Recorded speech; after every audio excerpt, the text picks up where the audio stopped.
fils m'a remis des papiers d'expulsion le lendemain du versement de son héritage. Je m'appelle Frank Miller, j'ai 62 ans et j'ai élevé un fils ingrat, pourtant diplômé d'un MBA de Harvard. Rick pensait que ses 55 millions de dollars faisaient de lui un homme intouchable. Il croyait que son diplôme prestigieux lui donnait le droit de me qualifier de relique ouvrière embarrassante qui ternissait son image. Il avait de grands projets pour notre maison familiale, comptait la transformer en un lieu digne de son nouveau cercle social. Mais ce que Rick ignorait, c'est qu'il n'avait vu que le Premier Testament. Voyez-vous, à Harvard Business School, on ne vous apprend pas certaines choses. On ne vous apprend pas à respecter les mains qui ont bâti tout ce sur quoi vous vous tenez. On ne vous apprend pas que la sagesse ne vient pas toujours avec un diplôme. Et surtout, on ne vous apprend pas à vérifier vos faits avant de brûler vos ponts derrière vous. Si vous regardez ceci, abonnez-vous et dites-moi d'où vous suivez. Car Rick allait découvrir que certaines leçons ne peuvent être enseignées qu'à la dure. Laissez-moi vous peindre le tableau de la façon dont mon propre fils m'a traité durant ces dernières semaines. Rick était revenu vivre dans la maison familiale après la mort de sa mère. Il disait avoir besoin de temps pour se reconstruire et réfléchir à ses prochaines étapes. En réalité, il avait surtout besoin de temps pour planifier mon humiliation. Tout a commencé doucement. Il me corrigeait à table. Ce n'est pas I could care less, papa, mais I couldn't care less. Toujours ce petit sourire narquois, suivi de peut-être que si tu avais fait des études. Enfin, puis il y eut les messages à ses amis.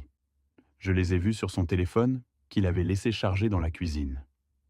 Coincé encore quelques semaines avec mon père. C'est une honte vivante. Hâte d'améliorer la situation familiale. Améliorer la situation familiale. Voilà à quoi se résumaient 34 années de ma vie consacrée à l'élever. Mais la vraie humiliation commença quand ses amis de Harvard vinrent dîner. Rick me présentait ainsi: Voici mon père, Frank. Il travaillait autrefois avec ses mains. Avec ses mains, comme si c'était honteux.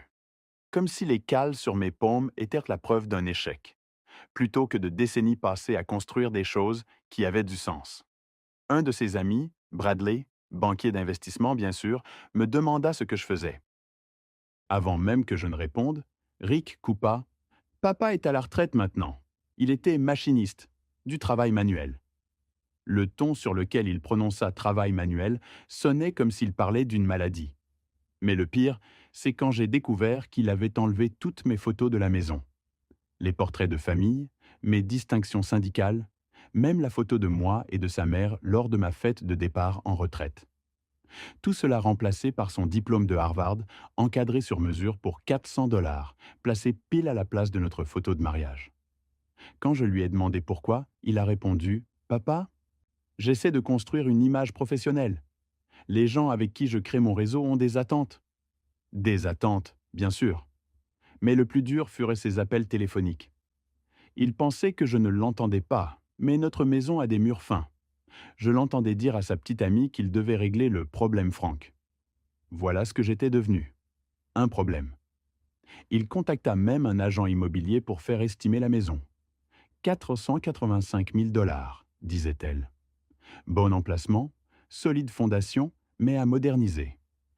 Rick la faisait visiter comme s'il en était déjà le propriétaire, ce qui, selon le Premier Testament, était vrai.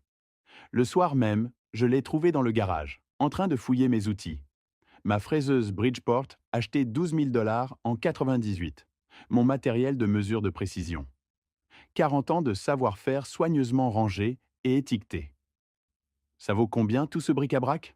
M'a-t-il demandé, les yeux rivés sur son téléphone où il cherchait les prix sur eBay. Du bric-à-brac?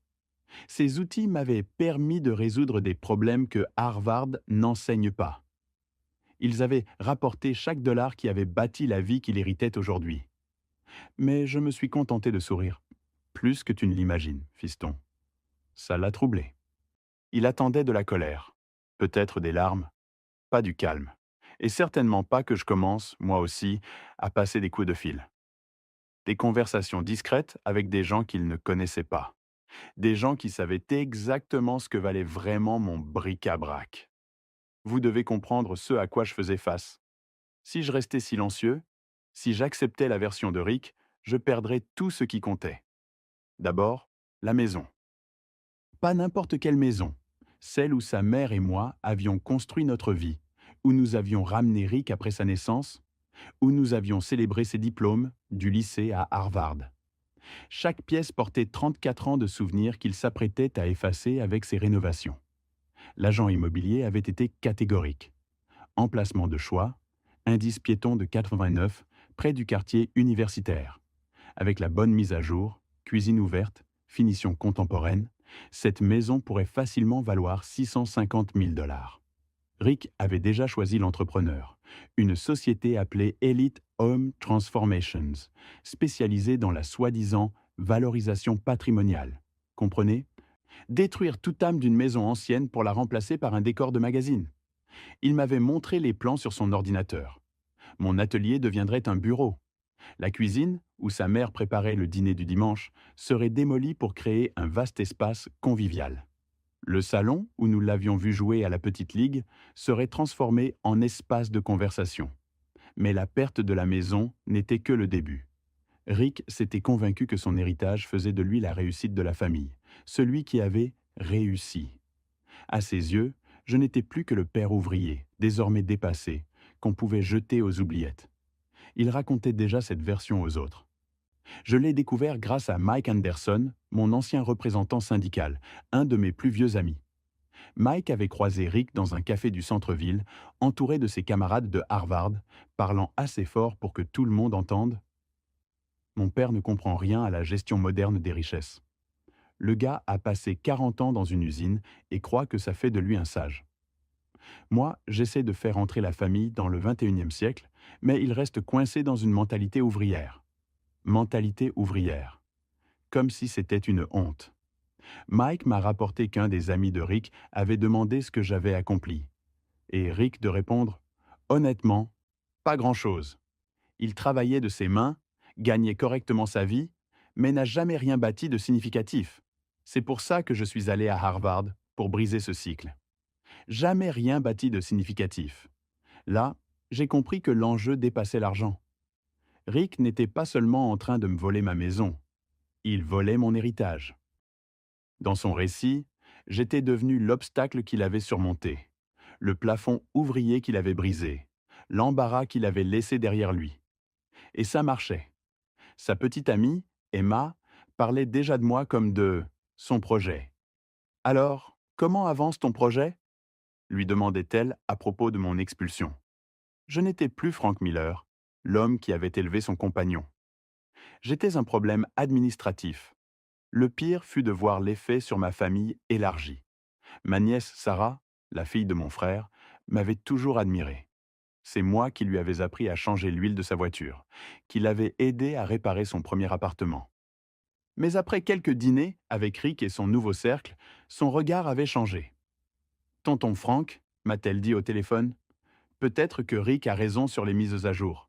Tu as tant travaillé, il est peut-être temps de laisser la nouvelle génération prendre le relais. La nouvelle génération. Comme si j'étais une relique, plutôt qu'un homme avec 34 ans de savoir-faire que Rick ne pourrait jamais trouver sur Google. Mais ce qui me tenait vraiment éveillé la nuit, c'était que Rick s'apprêtait à commettre la plus grosse erreur de sa vie, aveuglé par son arrogance. Il croyait que ses 55 millions faisaient de lui un homme invincible, que son MBA de Harvard le rendait plus intelligent que tous ceux venus avant lui. Ce qu'il ignorait, c'est que j'avais passé 30 ans à bâtir quelque chose qui faisait paraître son héritage comme de la petite monnaie. Quelque chose qu'il était sur le point de perdre, parce qu'il n'avait jamais appris la leçon la plus importante, vérifier ses faits avant de brûler ses ponts. Dans 72 heures exactement, Rick allait organiser une réception pour célébrer sa nouvelle vie. Et chaque personne présente découvrirait enfin ce que Frank Miller avait vraiment construit toutes ces années. Le dîner, c'était l'idée de Rick. Un événement de réseautage, disait-il. Traduction, une occasion de montrer son héritage et d'exhiber sa nouvelle situation familiale. 12 invités triés sur le volet, des diplômés de Harvard, des banquiers d'investissement, des associés de cabinets de conseil. Des gens qui portaient leur diplôme comme des armures et mesurèrent la réussite en valeur de portefeuille. Rick avait dépensé 2 000 $ pour le traiteur, une société chic nommée Metropolitan Dining Solutions. Les serveurs portaient nœuds papillons noirs et parlaient à voix basse, comme s'il s'agissait d'un enterrement. Et d'une certaine manière, c'en était un, les funérailles de la famille que j'avais connue. Je n'étais pas censé être là. Rick avait insisté. « Papa, c'est un événement professionnel. Tu pourrais peut-être sortir ce soir. » Mais c'était encore ma maison, du moins jusqu'à la signature des papiers. Alors je suis resté. Rick me présenta comme un accessoire du décor. « Voici mon père, Frank. Il est en transition vers la retraite. » Transition vers la retraite. Comme si j'étais un projet de restructuration. Les conversations étaient prévisibles. Volatilité des marchés, opportunités de fusion, diversification de portefeuille. Des discussions abstraites de gens qui n'avaient jamais rien construit de leurs mains, mais voulaient paraître importants. Puis Rick fit sa première erreur. Un associé d'un cabinet de conseil nommé Strategic Solutions Group aborda le sujet des investissements dans l'aérospatial. Le secteur de la défense est instable, dit-il, mais il y a de vraies opportunités dans l'innovation aérospatiale, notamment dans la fabrication de composants. Rick bondit. Absolument. L'essentiel est d'identifier les brevets sous-évalués. Beaucoup d'innovations viennent de petits acteurs qui ignorent la vraie valeur de leur propriété intellectuelle. Je faillis m'étouffer avec mon café. Le consultant hocha la tête. Exactement. Nous conseillons à nos clients d'acquérir des portefeuilles de brevets dans des domaines comme les systèmes de roulement, l'efficacité des turbines, la propulsion. Souvent, les inventeurs n'ont aucune idée de ce que vaut leur travail. Rick ajouta, avec aplomb, « Mentalité ouvrière typique. Ces gars inventent quelque chose, déposent un brevet et laissent de l'argent sur la table. Ils n'ont pas la sophistication pour comprendre les structures de licence et de redevance. Mentalité ouvrière. » Encore une fois, je reposai ma tasse. « Rick, pourrais-tu me rappeler quelles entreprises aérospatiales ton cabinet conseille ?» La question le prit au dépourvu. « Plusieurs grands noms, papa. » « Pourquoi ?» Simple curiosité. Rick bomba le torse. « J'ai beaucoup étudié ce secteur. Boeing, Lockheed, Raytheon, toute la chaîne d'approvisionnement. » Je hochai la tête lentement. Intéressante entreprise, Boeing. Potentiel de revenus énormes. Le consultant acquiesça. Oui, il sous-traite des composants à des centaines de petits fabricants, souvent sans que les inventeurs sachent la valeur réelle de leurs brevets. Rick reprit aussitôt. Prenons les systèmes de roulement, par exemple. Des améliorations mécaniques simples qui peuvent rapporter des millions en licence. Mais les inventeurs ouvriers, les techniciens, ils n'ont pas la culture des affaires pour monétiser ça. Inventeurs ouvriers, techniciens, la salle écoutait. Rick brillait, jouant les analystes sophistiqués. Il expliquait la stratégie à son cercle prestigieux, persuadé d'impressionner. Moi, je pensais à mon atelier, à l'armoire métallique verrouillée, au dossier rempli de documents que Rick n'avait jamais pris la peine d'examiner. Je me levai, pris mon téléphone sur le comptoir de la cuisine. Rick continuait à parler. Mais je n'écoutais plus. Je me tournai vers lui. « Rick, pourrais-tu me dire si, dans tes recherches, tu es tombé sur l'inventeur du brevet de système de roulement numéro 5 923-891 ?» Le silence tomba sur la pièce. Rick eut une première hésitation. « C'est assez spécifique, papa. Et le brevet 6-457-23 sur l'amélioration de l'efficacité des turbines ?» Cette fois, même le consultant fronça les sourcils, intrigué. « Papa, je ne retiens pas les numéros par cœur ?» Je souris, téléphone en main. « Bien sûr que non. Mais moi, si. Ce brevet 5-923-891 déposé en 1996, inventeur. Frank Miller. C'est moi, Rick. » On aurait entendu une mouche voler. Rick resta bouche bée. Sa copine Emma, verre de vin en suspens, fixait l'écran de son portable. Le consultant me regardait comme si je venais de révéler être un super-héros. Et le brevet 6-457-23, déposé en 1998. Inventeur, Frank Miller. Ces deux brevets génèrent aujourd'hui entre 1,2 et 2 millions de dollars par an en redevances. Et tu sais de qui? De Boeing. Ottlichno? Тогда продолжаем? Adaptatie. Just. 4. La salle explosa en murmures confus. Les invités sortaient déjà leur téléphone, tapant frénétiquement les numéros de brevet pour vérifier. Rick, lui, restait figé, incapable de comprendre ce qui venait de se passer. Ce n'est pas possible, balbutia-t-il enfin. Je lui souris doucement. Tu te souviens, Rick, quand tu m'as demandé ce que valait tout ce bric-à-brac dans mon atelier? Il blêmit. Plus que tu ne l'imagines, fiston. La soirée s'acheva dans une gêne palpable. Les invités quittèrent précipitamment, glissant des au revoir maladroits. Je les observais par la fenêtre, regroupés en petits cercles sur le trottoir, déjà en train de chercher sur Google. Rick, lui, restait planté dans la cuisine, figé devant les restes du traiteur. Emma faisait défiler son téléphone, son masque social se fissurant à chaque résultat qu'elle lisait. « Papa, dit enfin Rick, il faut qu'on parle. »« Bien sûr, fiston. Qu'est-ce que tu as en tête ?» Mon calme l'agaçait plus qu'une explosion de colère. Il s'attendait à une confrontation, à un drame. À la place, il avait une conversation. Ces numéros de brevet, ils sont réels? Très réels. Et ils sont à moi. Frank Miller est l'inventeur unique, via le programme d'innovation interne de Boeing entre 1996 et 1998. Emma leva les yeux de son écran. Rick, ton père apparaît partout dans les bases de données du secteur aéronautique. Rick s'effondra sur une chaise. Mais tu ne m'as jamais dit, tu ne m'as jamais demandé. Il tenta encore. Combien?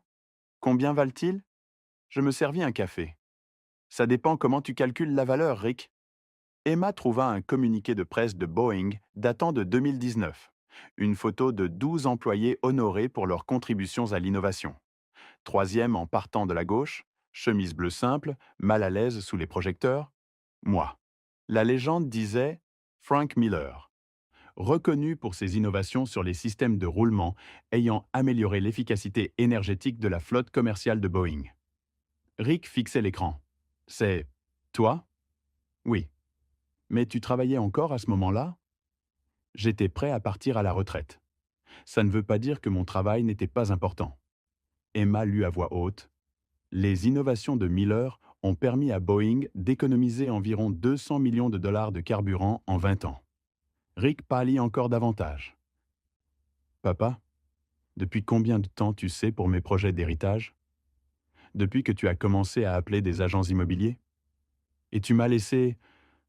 Te laisser quoi? Faire des suppositions? Ça, c'était ton choix.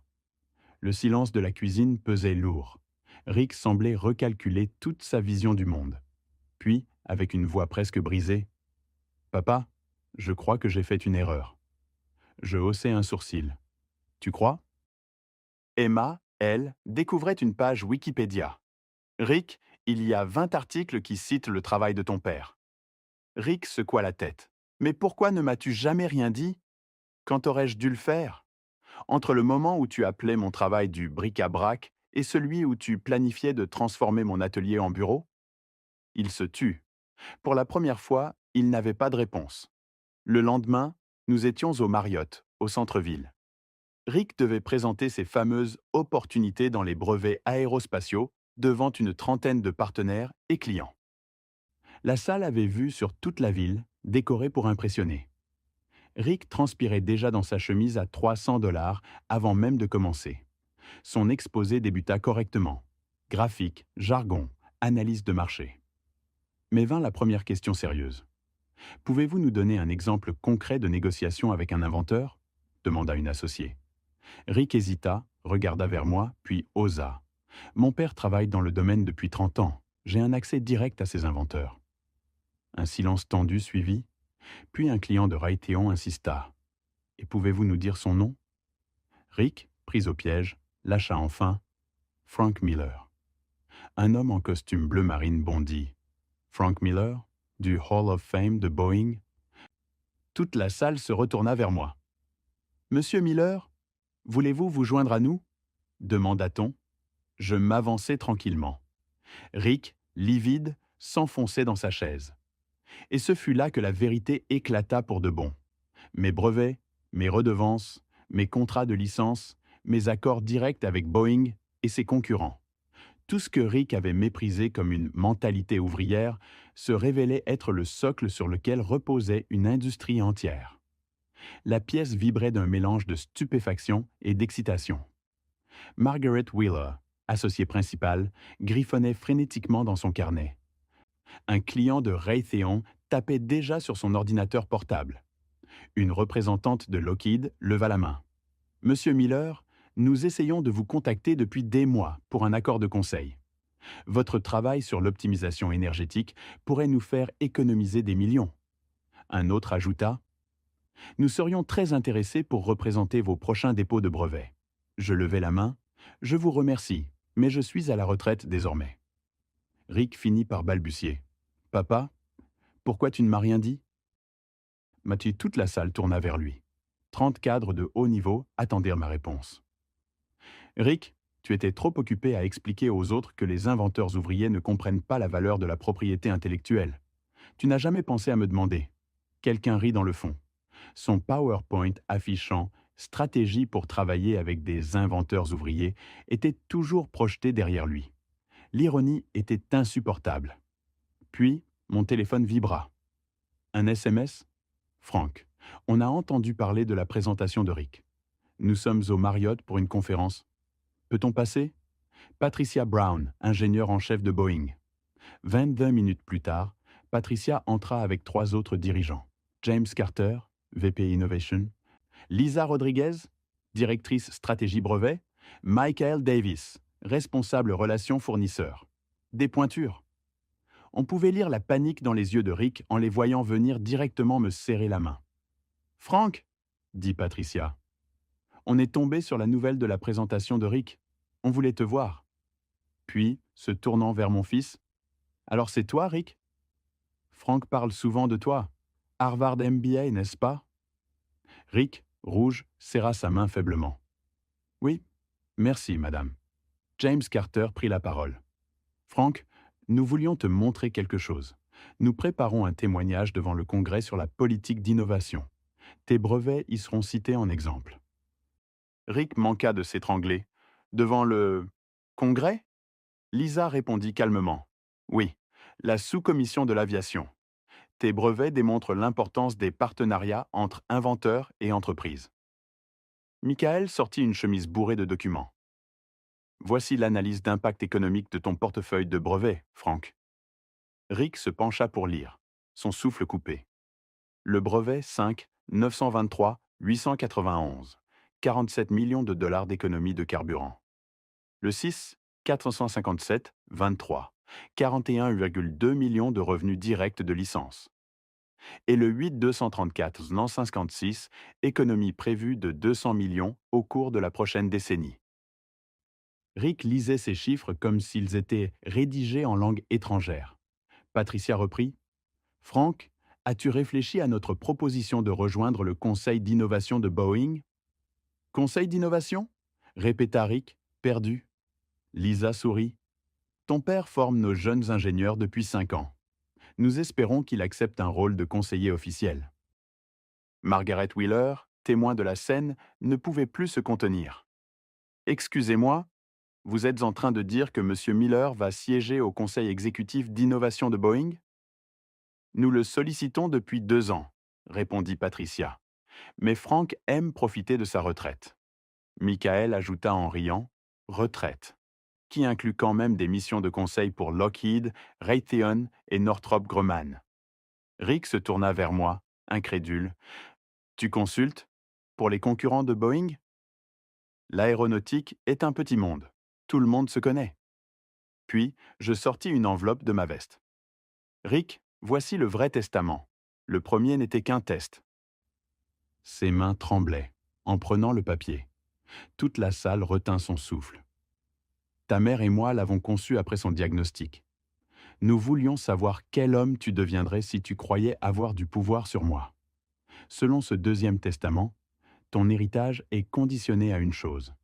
Prouver que tu respectes le travail des gens qui t'ont précédé. » Margaret demanda, « Et s'il échoue ?» Alors tout ira à la fondation Frank Miller pour l'innovation ouvrière, que j'ai créée pour aider les inventeurs issus du milieu populaire. Rick lisait, livide. Je poursuivis. Tu as 6 mois pour démontrer que tu as appris à respecter les savoirs issus de l'expérience, pas seulement des diplômes. Un comité de 3 personnes t'évaluera. Patricia Brown, Mike Anderson de notre syndicat et Janet Wilson, notre avocate. Je posai mon regard sur mon fils. Et l'évaluation commence maintenant, devant tous ces gens à qui tu viens d'expliquer que ton père n'avait rien construit de significatif. Un silence de plomb tomba sur la salle. Tous attendaient. Enfin, Rick baissa les yeux et dit d'une voix brisée, « Papa, je te dois des excuses. » C'était un début. Son mea culpa n'était que la première étape. Pendant plus d'1 heure, devant 30 cadres et 4 dirigeants de Boeing, mon fils dut affronter chacun de ses préjugés, sur la réussite, sur l'éducation, sur la valeur des savoirs. Ce fut douloureux à voir, mais nécessaire. Patricia Brown prit la parole.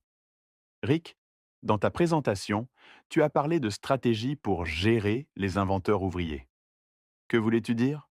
Rick respira profondément. Je pensais que des gens comme mon père ne comprenaient pas la dimension économique de leurs innovations. Je croyais qu'ils avaient besoin de nous pour en extraire la valeur. Mais je comprends maintenant que je n'y connaissais rien. Moi, je sais faire des PowerPoint. Mon père, lui, sait créer de la valeur à partir de rien. Margaret Wheeler intervint. Rick, notre cabinet essaie depuis 3 ans de pénétrer le marché du conseil en brevets aérospatiaux. Nous avons échoué faute de relations crédibles avec de vrais inventeurs. Ton père, lui, est respecté par Boeing, Lockheed, Raytheon, même le Pentagone. Alors, au lieu de vouloir gérer son patrimoine, pourquoi ne pas apprendre de lui? Rick me regarda. Papa, tu voudrais bien m'enseigner? Je posai ma main sur son épaule. Rick, j'essaie de t'enseigner depuis 30 ans. La vraie question c'est, es-tu enfin prêt à écouter? Après le départ des cadres, nous restâmes seuls dans la salle vide, son PowerPoint ironique encore projeté au mur. Rick souffla, j'ai été un idiot. Un parfait idiot diplômé de Harvard. Je lui répondis, Harvard ne t'a pas rendu idiot. Il t'a juste donné un vocabulaire plus raffiné pour exprimer ton ignorance. Il rit, malgré lui. Et maintenant? Je sortis un dossier de ma serviette. Maintenant, tu commences à apprendre. Voici ton programme pour 6 mois. Droit des brevets, principes d'ingénierie, procédés de fabrication et histoire du mouvement ouvrier. Ton comité d'évaluation se réunira en décembre. Rick hocha la tête, grave. Et si j'échoue? Alors tu auras appris l'humilité. Et 40 000 inventeurs ouvriers bénéficieront d'une fondation bien dotée. Le lendemain à 6 heures, Rick était dans mon atelier. Chemise blanche tachée d'huile, mains vite couvertes de callosité. Patricia passait parfois pour évaluer ses progrès. Mike Anderson, mon vieux camarade syndical, grognait. Frank, ce gamin a les mains douces et l'esprit encore plus mou. Mais avec le temps, même lui admit que Rick commençait à poser de vraies questions. Petit à petit, mon fils changea. L'arrogance disparut, remplacée par une curiosité sincère. Il lisait des publications techniques, des dépôts de brevets, non par obligation, mais par désir de comprendre. Un matin, alors que nous travaillions sur un roulement, il me demanda « Papa, comment savais-tu quel problème valait la peine d'être résolu ?» Je répondis « 34 ans à regarder des machines tomber en panne et à comprendre pourquoi. Ça, tu ne l'apprends pas dans un manuel. Tu dois le vivre. » Ses mains s'endurcissaient, ses chemises s'imprégnaient d'huile, et ses amis de Harvard disparaissaient peu à peu. Mais il gagnait le respect de ceux qui savent vraiment comment les choses fonctionnent. En décembre, le comité d'évaluation se réunit. Patricia testa ses connaissances en ingénierie et droit des brevets. Rick répondit avec précision. Mike l'interrogea sur l'histoire ouvrière et la dignité des travailleurs. Rick parla de l'intelligence requise pour innover sur le terrain. Janet Wilson, l'avocate, évalua son caractère. Avait-il appris à respecter le savoir issu de l'expérience? Pouvait-il travailler aux côtés de ceux qui n'avaient jamais mis les pieds à Harvard? Rick réussit à l'unanimité. Ce soir-là, dans l'atelier, je lui dis « Tu hérites de la maison, tu auras accès à mon portefeuille de brevets et tu rejoindras le conseil de la Fondation Frank Miller pour l'innovation ouvrière. » Rick me fixa « Papa, Je ne veux pas de l'argent. Pas encore. Je veux d'abord mériter mes propres brevets. Est-ce que tu accepterais de continuer à me former? Je lui serrai la main. Avec honneur, fiston. 6 mois plus tard, Rick déposa sa première demande de brevet. Une petite amélioration sur des systèmes hydrauliques conçus dans mon atelier. Rien de révolutionnaire, mais c'était le sien. Aujourd'hui, la Fondation soutient plus de 200 inventeurs ouvriers à travers le pays. Rick en gère le quotidien, tandis que je me consacre au mentorat technique.